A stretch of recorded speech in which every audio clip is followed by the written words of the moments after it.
So let me talk to you about this problem here. This cabinet was put in and it wasn't put in right. There's no stud here that the cabinet caught into. This is a wall cabinet, and should have put a wall anchor here to catch this. There's no stud there. So over time this cabinet pulled away. So what I'm going to do is take this thing down and reattach that back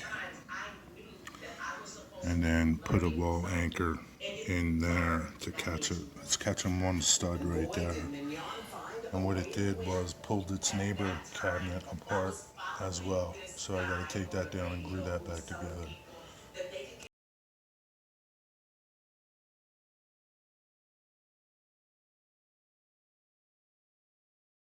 So basically, you got to take down both cabinets. Hold on. So basically, you're taking down both cabinets. The smaller cabinet, just so that I could glue it all back together.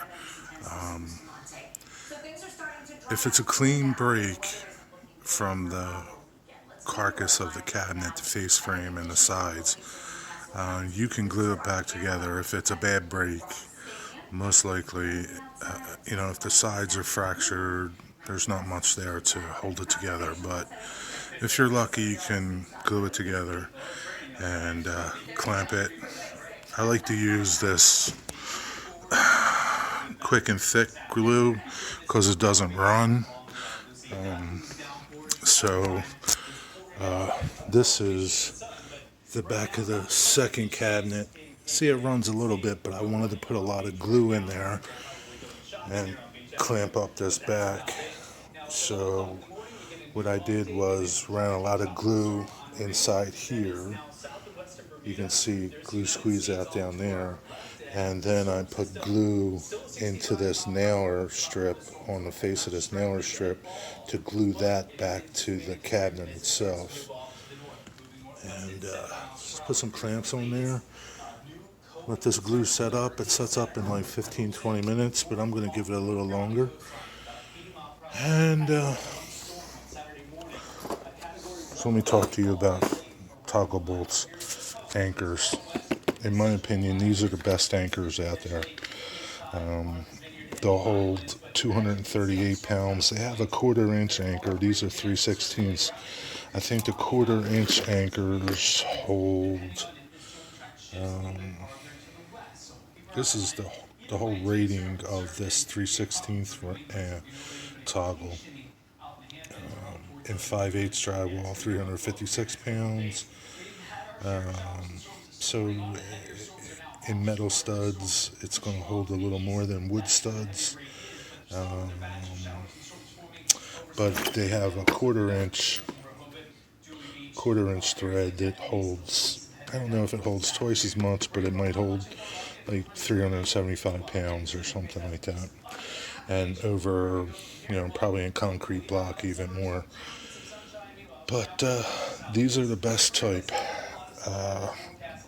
This is how this is. You drill a pilot hole first to line up where this is going to go. Then you need a 1/2-inch hole for this to pass through. You put this in the wall, and you can control this by these white things. So you get that position exactly where you want it, okay? You don't have to worry about it falling into the wall because it's connected to this plastic zip kind of thing. And what you do is once you have it in the wall and where you want it, you push forward on this part of it and it locks it in place. And what you have is that. So you don't lose your position. These are great. They're not expensive, and I think they're well worth the money.